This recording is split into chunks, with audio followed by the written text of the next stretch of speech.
আসসালামু আলাইকুম। এটিএন বাংলা সংবাদে সবাইকে স্বাগত জানাচ্ছে অনামিকা হাসান পুনম। আজ রাতে শেষ হচ্ছে ডাকসু নির্বাচনের প্রচারণা। ঢাকা বিশ্ববিদ্যালয়ের ক্যাম্পাস জুড়ে বইছে ভোটের হাওয়া। তবে ভোট নিয়ে শঙ্কার কথা বলছেন কেউ কেউ। রাজনৈতিক পরিচয়ে ভোট চেয়ে বহিরাগতদের খুদে বার্তা আর ফোনে বিরক্ত অনেক শিক্ষার্থী।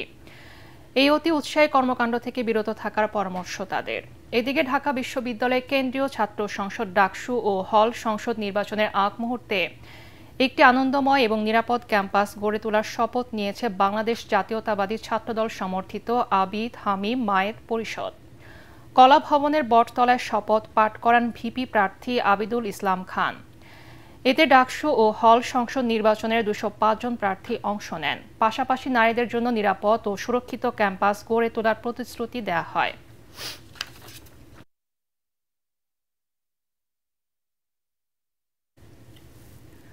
ডাকসু নির্বাচনে মনোনয়ন দাখিলের শেষ দিন আজ। সকাল 9টা থেকে বিকেল 5টা পর্যন্ত চলবে এই কার্যক্রম। ডাকসু কোষাধ্যক্ষের কার্যালয়ে অবস্থিত নির্বাচন অফিসে মনোনয়ন দাখিল করছেন শিক্ষার্থীরা। এখন পর্যন্ত মনোনয়ন তুলেছেন 479 জন। দাখিলের প্রথম দিন বৃহস্পতিবার মাত্র 30টি মনোনয়নপত্র জমা হয়েছিল। বাকি 449টি মনোনয়নপত্র আজই জমা হওয়ার কথা রয়েছে। নির্বাচন কমিশনার এফ নজরুল ইসলাম জানিয়েছেন, ডোপ টেস্টে পজিটিভ ও মামলার আসামিরা ভোটে প্রার্থী হতে পারবেন না। যাচাই বাছাই এই বিষয়টিতে বিশেষ গুরুত্ব দেওয়া হচ্ছে। এদিকে হল সংসদ নির্বাচনের 17টি হল থেকে মনোনয়ন তুলেছেন 754 জন প্রার্থী।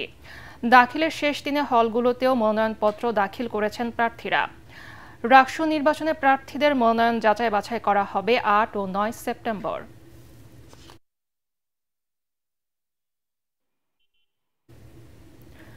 আসন্ন জাতীয় সংসদ নির্বাচনে কোনো বিশেষ রাজনৈতিক দলের হয়ে পুলিশকে কাজ না করতে নির্দেশ দিয়েছেন স্বরাষ্ট্র উপদেষ্টা অবসরপ্রাপ্ত লেফটেন্যান্ট জেনারেল জাহাঙ্গীর আলম চৌধুরী।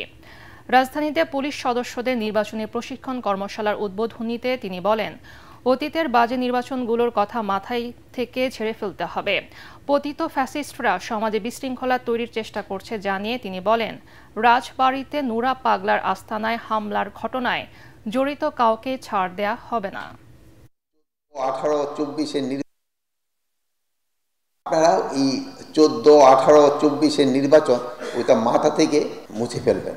তো রাজনৈতিক দলের থেকে একটু দূরে থাকবেন। আপনারা এখন যদি তেল দেওয়া শুরু করে দেন, আপনাদের কিন্তু নির্বাচনের পর আপনাকে তেল শেষ হয়ে যাবে। এখন যার কাছে যে তেলটা রিজার্ভ করে রাখছে সেই সময় কিন্তু তেল দিয়ে উঠতে যাবে। এই জন্য আপনারা কোনো দলের দিকে যাবেন না।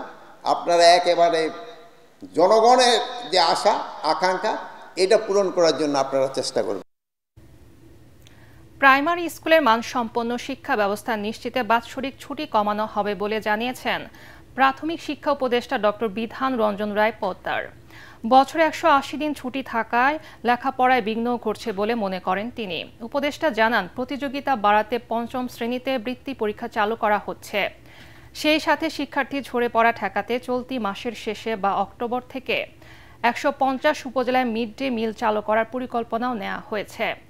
গণস্বাক্ষরতা দিবস উপলক্ষে সচিবালয়ের সংবাদ সম্মেলনে এসব কথা বলেন তিনি।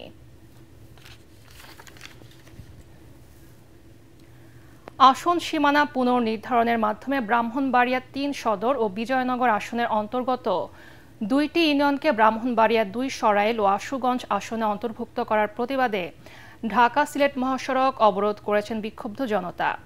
অবরোধের কারণে যান চলাচল বন্ধ হয়ে দুই পাশে অন্তত 10 কিলোমিটার এলাকা জুড়ে তীব্র যানজটের সৃষ্টি হয়েছে। এতে ভোগান্তিতে পড়েছেন দূর দূরান্তের যাত্রীরা। বেলা 11টা থেকে ঢাকা সিলেট মহাসড়কের বিজয়নগর উপজেলার চান্দুরা বাস স্ট্যান্ড এলাকায় অবরোধ শুরু হয়। সর্বদলীয় সংগ্রাম পরিষদের ব্যানারে আয়োজিত এই বিক্ষোভ কর্মসূচিতে বিভিন্ন রাজনৈতিক দলের নেতাকর্মীরা অংশ নিয়েছেন। আন্দোলনকারীরা জানান, যদি দ্রুত সময়ের মধ্যে আসন সীমানা পুনর্নির্ধারণ না করা হয়, সড়ক পথের পাশাপাশি রেলপথও অবরোধ করা হবে। এই কর্মসূচিতে বিএনপি, জামাতে ইসলামী, এনসিপি ও হেফাজতে ইসলাম সহ বিভিন্ন রাজনৈতিক দলের নেতাকর্মী ও নানা শ্রেণী পেশার মানুষ অংশ নিয়েছেন।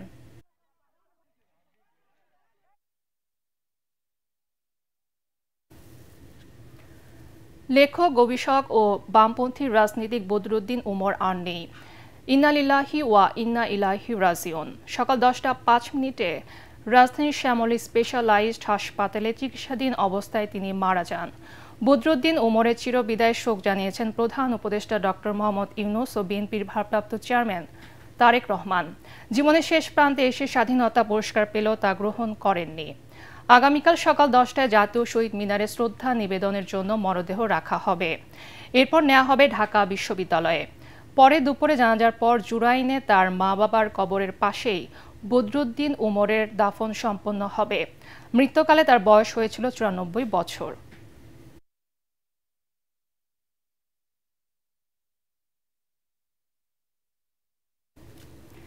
একটি ঘোষণা।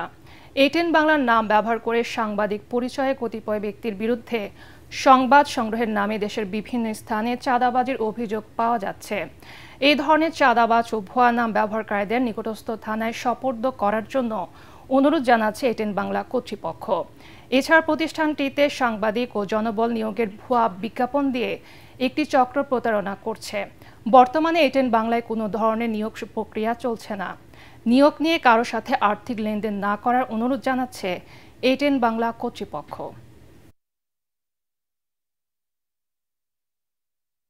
এখনকার মতো শেষ করছি। এটিএন বাংলার সংবাদ ইউটিউবে দেখতে ব্রাউজ করুন, YouTube/ATN বাংলা নিউজ।